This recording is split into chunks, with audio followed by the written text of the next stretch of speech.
Hello everyone, कैसे हैं आप सब। उम्मीद करते हैं कि आप लोग बहुत अच्छे होंगे, मजे में होंगे और बोर्ड की तैयारी कर रहे होंगे। कैप्सूल कोर्स के द्वारा आप लोगों को वीवीआई क्वेश्चन ही बताया जा रहा है जो 2024 के लिए बहुत ज्यादा इम्पोर्टेंट है। अगर आप चैनल पे पहली बार आए हैं तो चैनल को सब्सक्राइब करके बेल आइकन को प्रेस करके ऑल नोटिफिकेशन को ऑन कर दीजिए ताकि आपको लेटेस्ट वीडियो को नोटिफिकेशन समय समय पर मिलते रहे। आज मैं आप लोगों को पृष्ठीय क्षेत्रफल और आयतन का जितना भी फॉर्मूला है सभी फॉर्मूला बताने वाला हूँ। ये वो भी बहुत सारा फॉर्मूला को ट्रिक से हम लिखेंगे। कुछ फॉर्मूला को हमको माइंड में याद रखना पड़ेगा, उसका भी ट्रिक है लेकिन बहुत ज्यादा लेंदी है। अभी बताएंगे तो बहुत समय लगेगा, तो इसीलिए शॉर्टकट में चलेंगे और इजी से फॉर्मूला हम लिख करके आपको बताएंगे। चलिए, तो सबसे पहले हम क्या करेंगे, बेलन का फॉर्मूला लिखेंगे। बेलन, देखिए तो बेलन बनता कैसे है, इस तरीके से ऐसे रहता है सिलेंडर टाइप से, उसको इंग्लिश में सिलेंडर बोला जाता है। यहाँ ध्यान देना है, सिलेंडर बोला जाता है। इस तरीके से ऐसे रहेगा, ये बेलन हो गया। तो इस रूप में जो भी आपको दिखाई देगा, वृक्ष दिखाई देगा या पिलर गोल अगर दिखाई देगा, जो भी होगा तो क्या हो जाएगा, ये बेलन हो गया। इसका नाम बेलन हो गया।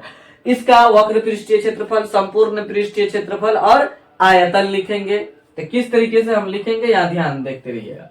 यहाँ पे वक्र पृष्ठीय क्षेत्रफल में निचला जो पार्ट वृत्त के रूप में है और ऊपर वाला पार्ट नहीं आएगा, सिर्फ साइड वाला पार्ट आएगा, तो ये ध्यान देना है। तो उस समय वृत्त की परिधि काम करेगा। यहाँ लिखते जाते हैं, बेलन का वक्र पृष्ठीय क्षेत्रफल बराबर तो वृत्त की परिधि आप लिख दीजिए पहले 2 पाई r। तो यहाँ से यहाँ तक ये क्या हो गया, त्रिज्या हो गया।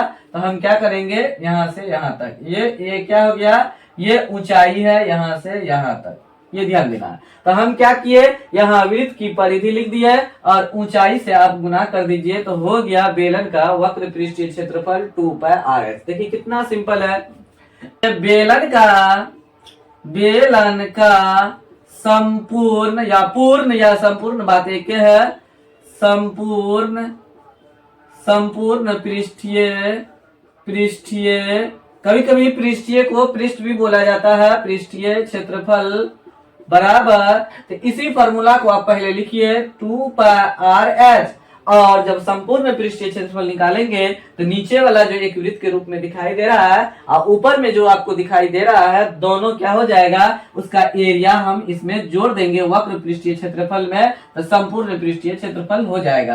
तो वृत्त का क्षेत्रफल क्या होता है, पाई r स्क्वायर होता है, उसमें 2 से गुना कर देंगे, मतलब दोनों वृत्त इसमें क्या हो गया, ऐड हो गया। अब हम क्या करेंगे, कॉमन ले लेंगे। ये भी फॉर्मूला सही है, कॉमन ले लेते हैं। तो 2 कॉमन में आ जाएगा, पाई कॉमन में आ जाएगा, r आ जाएगा, तो h प्लस r हो जाएगा, r प्लस h बात एक ही है। ये हो गया संपूर्ण पृष्ठीय क्षेत्रफल किसका, बेलन का।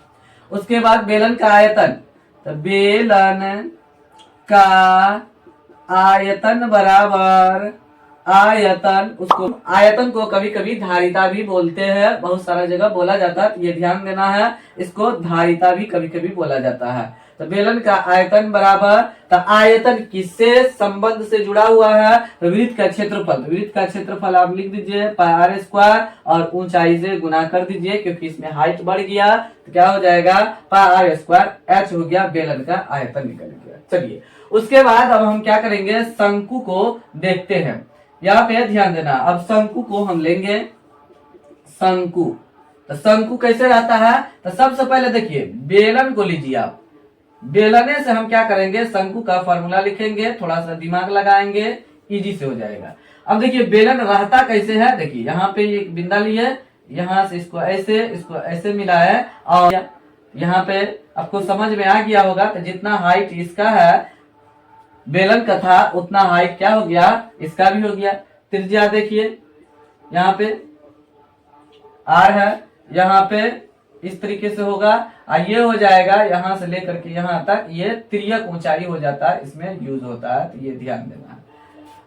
ये इस तरीके से हो गया। देखिए बेलन में ही हम शंकु बनाए। अब देखिए फॉर्मूला कैसे लिखना है, तो लिखेंगे शंकु का वक्र पृष्ठीय क्षेत्रफल। और ये ध्यान देना है, जब वक्र पृष्ठीय क्षेत्रफल हम लिख रहे हैं शंकु का, तो बेलन के जहां पे ऊंचाई यूज किए हैं तो वहां यहाँ पे तिर्यक ऊंचाई को यूज करना है, ये ध्यान देना है।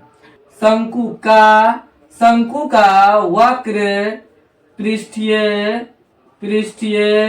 क्षेत्रफल बराबर, अब हम क्या करेंगे, बेलन का वक्र पृष्ठीय क्षेत्रफल का आधा कर देते हैं, यहाँ पे h को बदल देंगे तो ये 2 पाई आर एच का आधा कितना हो जाएगा, पाई आर एच हो जाएगा। तो पाई आर लिखते हैं, लेकिन यहाँ पे जो ऊंचाई है बेलन का वो यूज नहीं करेंगे, शंकु में तिर्यक ऊंचाई यूज करेंगे तो एल लिखेंगे तो हो जाएगा। हो गया, मतलब बेलन का वक्र पृष्ठीय क्षेत्रफल का आधा कर दिया, लेकिन वहां पे जो ऊंचाई था बेलन का जो ऊंचाई था यहाँ पे नहीं डाले, ये तिर्यक ऊंचाई यूज किए यहाँ पे शंकु में, ये ध्यान दे रहा।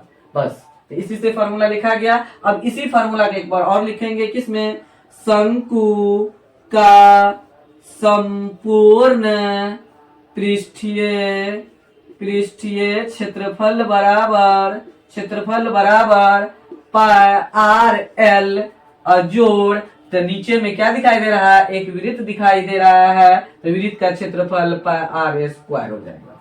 हो गया, उसके बाद कॉमन लीजिए, पाई आर कॉमन लीजिए तो एल प्लस आर हो जाएगा। तो बेलन का शंकु का वक्र पृष्ठीय क्षेत्रफल ये हुआ और संपूर्ण पृष्ठीय क्षेत्रफल ये हो गया। शंकु का आयतन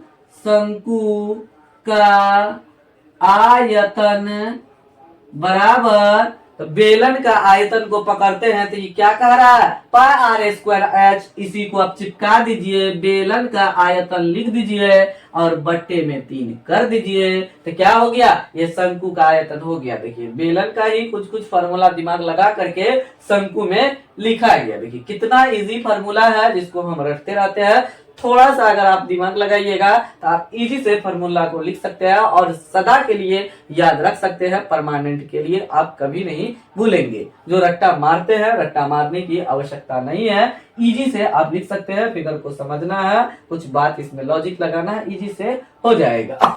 चलिए तो आगे हम फार्मूला देखते हैं। गोला लिखा हुआ है, यहाँ अर्ध गोला लिखा हुआ है, इसको स्फीयर बोलते हैं, इसको हेमी स्फीयर बोलते हैं।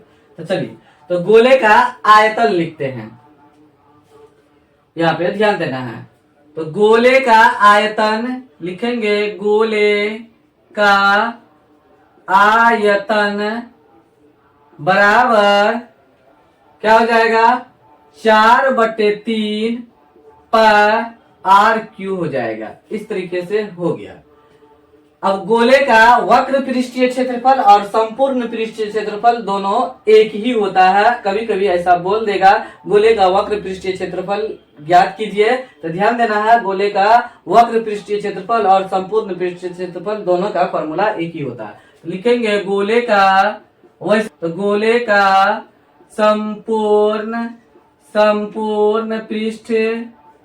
पृष्ठीय क्षेत्रफल बराबर, तो इसको जब हम कट करेंगे तो 4 पार्ट में ये कट हो जाएगा, 4 इक्वल पार्ट में, तो क्या हो जाएगा, 4 पाई आर स्क्वायर हो जाएगा। देखिए 4 को हटा दिए, क्या दिखा दिया, वृत्त का क्षेत्रफल में 4 से गुना कर देंगे तो हो जाएगा। मतलब इसको 4 पार्ट में हम इक्वल पार्ट में कर सकते हैं। तो हो गया वक्र पृष्ठीय क्षेत्रफल और संपूर्ण पृष्ठीय क्षेत्रफल गोला का वही होता है। चलिए अर्ध गोला में आप देखते हैं, ये गोला हो गया, गोला, ये अर्ध गोला में अब देखते हैं, अर्ध गोला। तो अर्ध गोला में ये ध्यान देना है, जो गोला का यहाँ पे आयतन लिखे तो इसका आधा कर देंगे तो अर्ध गोला का आयतन हो जाएगा। अब गोले का जो संपूर्ण पृष्ठीय क्षेत्रफल यहाँ पे लिखे हैं और इसी संपूर्ण पृष्ठीय क्षेत्रफल को आधा कर देंगे तो इसका अर्ध गोले का वक्र पृष्ठीय क्षेत्रफल हो जाएगा। यहाँ ध्यान देना है, अर्ध गोले का वक्र पृष्ठीय क्षेत्रफल और संपूर्ण पृष्ठीय क्षेत्रफल बराबर नहीं होता है, ये ध्यान देना है। चलिए यहाँ पे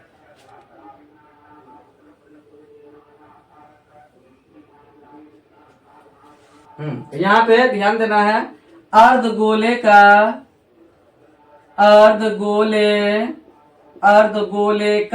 आयतन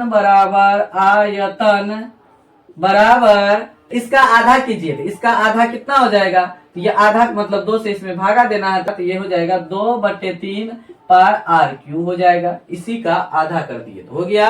अर्ध गोले का वक्र पृष्ठीय क्षेत्रफल, पृष्ठीय क्षेत्रफल बराबर, तो इसका आधा कर दीजिए, तो इसका आधा मतलब 4 में 2 से भागा देंगे तो 2 पाई आर स्क्वायर हो जाएगा। 2 पाई आर स्क्वायर अर्धगोले का वक्र पृष्ठीय क्षेत्रफल हो गया। अर्धगोले का संपूर्ण पृष्ठीय क्षेत्रफल बराबर, तो हम क्या करेंगे, नीचे में एक वृत्त टाइप से दिखाई देगा, तो 2 पाई आर स्क्वायर में एक और वृत्त का क्षेत्रफल जोड़ देंगे, कितना हो जाएगा, 3 पाई आर स्क्वायर हो जाएगा। देखिए इस तरीके से मेरा फॉर्मूला आ गया। आयतन आ गया, वक्र पृष्ठीय क्षेत्रफल, संपूर्ण पृष्ठीय क्षेत्रफल आ गया। इसमें 2 ही फॉर्मूला होता है, इसमें 3 होता है। चलिए अब छिन्नक का देख लेते हैं। आयतन, छिन्नक, अब छिन्नक के बारे में जान लेते हैं। सबसे पहले यहाँ पे क्या करेंगे, कोण बना लेंगे। तो कोण यहाँ पे क्या हुआ, बन गया। तो इसको हम क्या करेंगे, यहाँ से कट कर देंगे। तो कट कर देंगे तो यहाँ पे इतना कट हो गया, कट हुआ, तो यही बना, क्या बन गया, छिन्नक यही है मेरा। तो वैसे गिलास भी रहेगा, बाल्टी भी रहेगा और अदर शेप इसमें आएगा जो छिन्नक के रूप में रहेगा। इसमें 2 त्रिज्या रहता है। तो यहाँ एक त्रिज्या ये हो गया, ये आर हो गया, यहाँ से यहाँ तक ये क्या हो जाएगा, स्मॉल आर हो जाएगा। यहाँ 2 त्रिज्या रहेगा। तो छिन्नक का जो आयतन होगा, यहाँ ध्यान देना है, छिन्नक का आयतन बराबर, तो देखिए तो इस शंकु के रूप में से है था ना, काटे थे ऊपर से, तो हम क्या करेंगे, शंकु का आयतन क्या था, 1/, शंकु का आयतन को याद कीजिए, 1/3 पाई आर स्क्वायर एच था शंकु का आयतन। यहाँ भी लिखिए 1/3 पाई एच लिख दीजिए, और यहाँ पे आर डबल है ना, तो ऐसा कीजिए R square plus small R square कर दीजिए, क्योंकि आर स्क्वायर है ना फॉर्मूला में, और plus R capital R into small R, इस तरीके से लिख दीजिए। इसका ट्रिक भी है, तो ये बहुत ज्यादा लेंदी ट्रिक है, तो आपको समझना पड़ेगा। इसको कैलकुलेशन करके फिर शंकु से फिर इस तरीके से हम ये जो फॉर्मूला लाएंगे ये वाला, ये आ जाता है। जब हम कैलकुलेशन करेंगे उसको प्रोसेस से, ट्रिक के द्वारा जब हम लिखना चालू करेंगे तो हमको कुछ कैलकुलेशन करना पड़ेगा, तो वो अभी नहीं कर रहे हैं, डायरेक्ट आपको फॉर्मूला जानने की आवश्यकता है। तो कभी कभी छिन्नक का आयतन भी पूछ लेता है, तो ये सब ध्यान रखना है आपको। आशा करते हैं कि आप लोग को ये फॉर्मूला समझ में आया होगा, और फॉर्मूला याद रखना बहुत ज्यादा इंपॉर्टेंट है, क्योंकि बिना फॉर्मूला से आप एग्जाम में क्वेश्चन को सोल्यूशन नहीं कर सकते हैं। तो इसीलिए आप ये फॉर्मूला को ट्रिक के द्वारा याद कीजिए। चलिए तो फिलहाल वीडियो को यहीं समाप्त करते हैं, मिलते हैं अगले वीडियो में जहां पे सॉल्यूशन करके आपको बताया जाएगा। तब तक आप लोग इस चैनल को देखते रहिए, मस्त रहिए, आबाद रहिए, बोर्ड की तैयारी करते रहिए और इस चैनल को ग्रो करने में हेल्प जरूर कीजिए। Thanks for watching this video.